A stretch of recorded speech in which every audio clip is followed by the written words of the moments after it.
It's hard to believe, but at one point, Craftsman Tools had 80% of the homeowner DIYer tool market.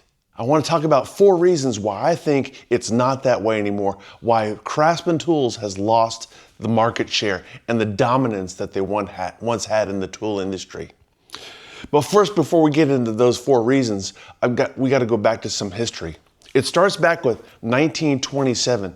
There was a buyer in corporate who worked for Sears Roebuck Incorporated. His name was Andrew Burroughs, and in 1927 he had the idea, and he looked around at Sears Roebuck and he said, we're missing the mark. We're missing the market.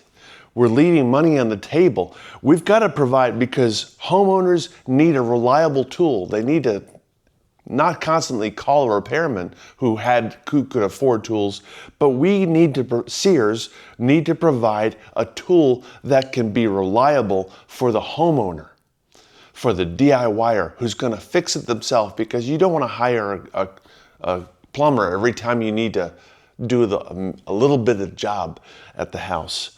And so Andrew Burroughs came up with the idea, let's get a reliable tool, and let's Sears provide a reliable tool to these homeowners. And so he convinced them, and they said, okay, make it happen. And so Andrew Burroughs started looking, and he landed on the Morrill Craftsman Tool Company in Ohio. And he said, Craftsman, that's a good name. That's a good name. So he offered them, Sears offered $500 to the Morrill Craftsman Tool Company in Ohio, $500 for the name Craftsman. And that's how Sears Roebuck became to acquire Craftsman Tools. They dropped the Morrill and they came up with Craftsman Tools. Sears didn't manufacture the tools themselves, but they outsourced it to Wells Forge or Danaher, and they commissioned these tool companies. You can use the name Craftsman, but you're going to work by our guidelines. And those were strict guidelines. So much so that by 1932, Sears had come up with a vanadium metal that was 50% lighter but 200% stronger than the steel that was being used by their competitors. And that became a mark of strength, reliability, Craftsman. Sears started to grow and started to dominate, so that by the 50s, 60s, into the 70s, Sears had 40% of all the hand tools that were bought worldwide had Craftsman on them. There was a point in time that you would get your dad's tools, and if it had Craftsman on it, it was worth something. It was important for fathers to pass on to their kids the tools that they had. And at that point in time, invariably, if you walked into any toolbox in the nation, you would have at least one tool that had Craftsman stamped on it. And it also had stamped Made in the USA. And the stamp Made in the USA made something, because if you saw a tool, they had worldwide tools back then in 70s and 80s that were stamped with Made in China or Made in Taiwan or Made in Japan. Those were seen as not as having the same quality as those tools that were made in the USA, especially tools with the name Craftsman on it. But not everything lasts forever. At one point in time, Sears was the leading retailer in the nation. Number one. Walmart was just a dollar store from some guy in Arkansas. Sam Walton had not started to grow the empire that it has become today. Sears was number one, and so as a result, Craftsman was number one. But as Walmart had started to grow, as people had started to look for value tools and being willing to compromise the quality for the price, that's when things started to suffer. Sears started to lose market share and started to drop down. By the time that 2010 came around, brick and mortar had started to really drop down. Sears was looking for money for everywhere to keep up with growing Walmart. JCPenney had started to drop down as well. Walmart had started to dominate. And Walmart was providing quality product for a cheaper price. Sears was looking for money for anywhere. That's reason number one. Sears has started to shutter their stores nationwide, and as a result, you lost access to the all-impressive tool department. So no longer, with those shuttering those stores, with those closing of the neighborhood store, you no longer had access to the knowledge base that was behind the tool counter. Because you could go into any Sears store and you could say, I'm trying to do this. And invariably, but the person behind the counter would have experience or knowledge to know which tool you needed and how to work that tool to complete that. Well, it's going to take a plumber's wrench because you're going to have to get up at the faucet behind the sink. That's going to be a tight spot, so you're going to need a plumber's wrench. That's over here in aisle 4. You would have that knowledge because you had access to your local Sears store. This is before Google, before YouTube. The second reason is, as Sears lost market share, they were starting to look for ways to regain their market share. Sears, Craftsman, started to allow use of less quality steel, less quality metal, and less quality millwork. So used to be when you could reach for a Craftsman tool, you could tell the quality there in it. But like with this ratchet, it doesn't have the smoothness of the bearings of the ratchet that Sears had provided in Craftsman tools in the past. So the access to brick and mortar Sears stores, and also the quality and the workmanship that you found previously in Craftsman tools. You know, my dad was a craftsman.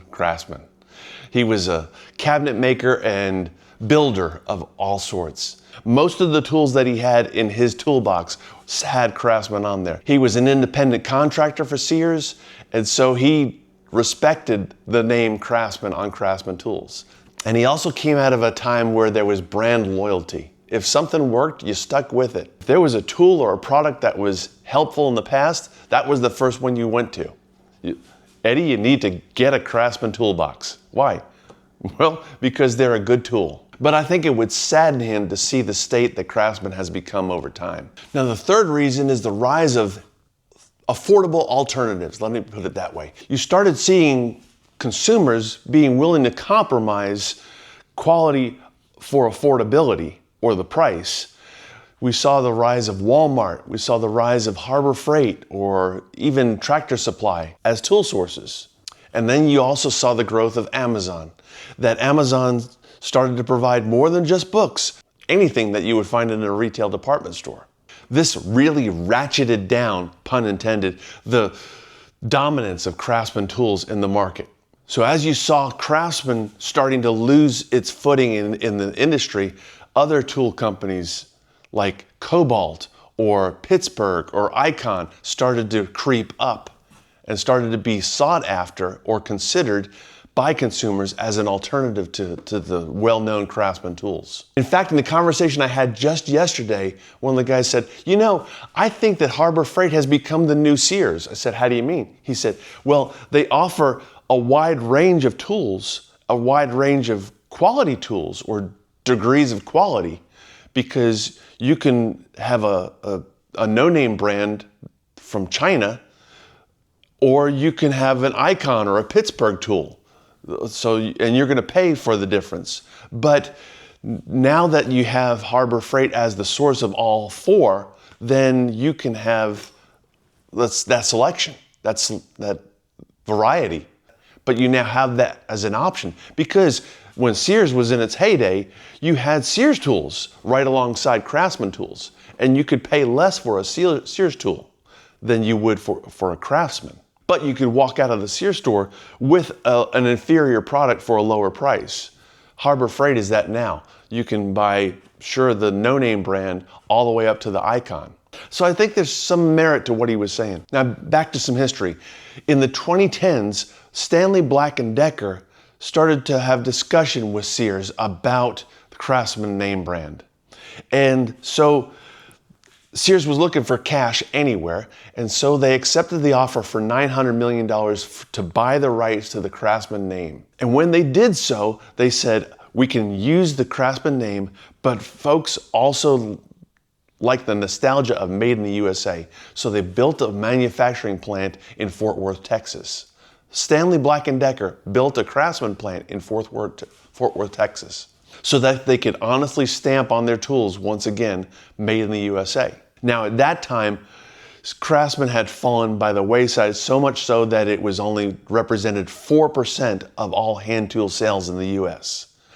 That's a far cry from its 40% market share in its heyday. And the fourth and final reason why Craftsman Tools was sought after back in the day, and I think that has lost market share, is the reliability. See, there was a guarantee on Craftsman Tools. If you had a Craftsman tool, you could walk into any Sears store, any brick and mortar Sears store in the nation with a flawed or faulty tool, and you could say, well, this ratchet doesn't work as smooth as it used to.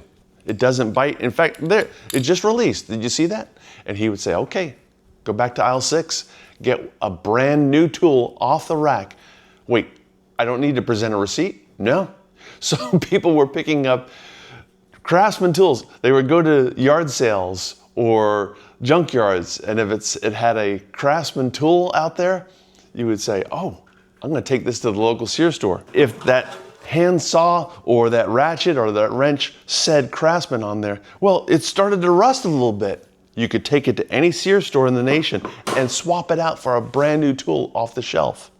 It wouldn't be a second or a refurb either. I hear that Stanley Black Decker still honors that, in that if you have an issue, you could take a picture and send it into corporate and they would supply you with a replacement.